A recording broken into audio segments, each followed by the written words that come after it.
اس کے بعد آپ دوسرا چکر جب شروع کریں گے تو ظاہر ہے کہ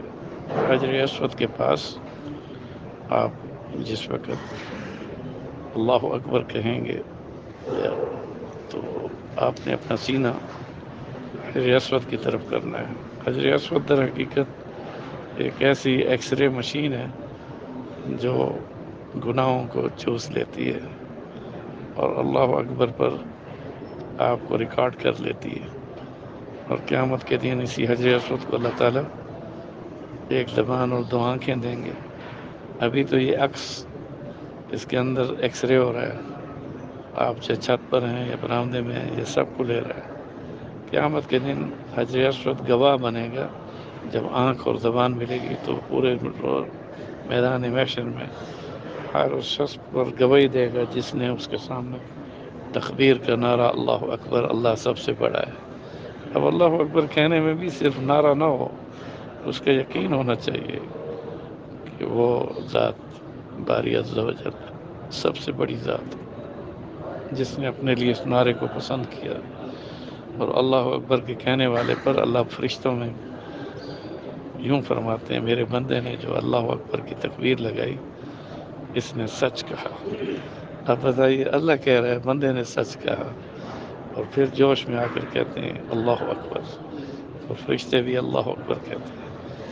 اللہ اکبر اذان میں بھی ہے، اللہ اکبر نماز میں بھی ہے، اللہ اکبر جنازے میں بھی ہے، اللہ اکبر کسی جانور حلال جانور کو ذبح کرنے میں بھی بسم اللہ اللہ اکبر، اور اسی طرح سے مجاہد کا نعرہ ہی اللہ اکبر ہے۔ تو اللہ اکبر کا یقین آنا چاہیے، کبریائی، بڑائی، وحدانیت، الوہیت صرف وحدہ لا شریک ایک اللہ کی ذات ہے جو سب سے بڑی ذات ہے، وہ خالق ہے، باقی ساری مخلوق ہے، وہی حاجت روا ہے، وہی مشکل کشا ہے، وہی موت و حیات کا مالک ہے، وہی عزت ذلت دینے والا وہی ہے۔ نبیوں کو بھی اس نے پیدا کیا، اور تمام انسانیت کا خالق و رازق وہی ہے، بلکہ پوری کائنات کا الحمدللہ رب العالمین سورۃ فاتحہ کی پہلی آیت میں تصور دیا گیا، ساری تعریفیں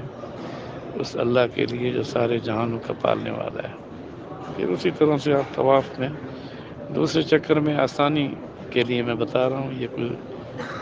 یہ نہیں ہے کہ کوئی آپ کسی حدیث کے حوالے سے بات کریں، ظاہر ہے کہ ذکر ہی کرنا ہے نا طواف میں، تو دوسرے چکر کو مخصوص کر لے آدمی درود ابراہیمی کے ساتھ، کہ پہلے چکر میں اللہ کی تمجید، اس میں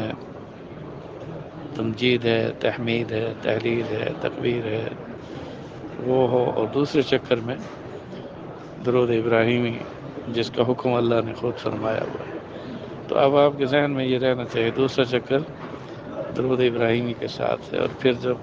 رکن یمانی پر پہنچیں گے تو پھر آپ نے وہی اللہم انی اسألک العفو والعافیہ فی الدین والدنیا والآخرہ،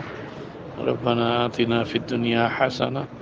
وفی الآخرۃ حسنۃ وقنا عذاب النار وادخلنا الجنۃ مع الابرار یا عزیز یا غفار یا رب العالمین، اور اس کے بعد اپنی دعاؤں کا سلسلہ جاری رکھیں۔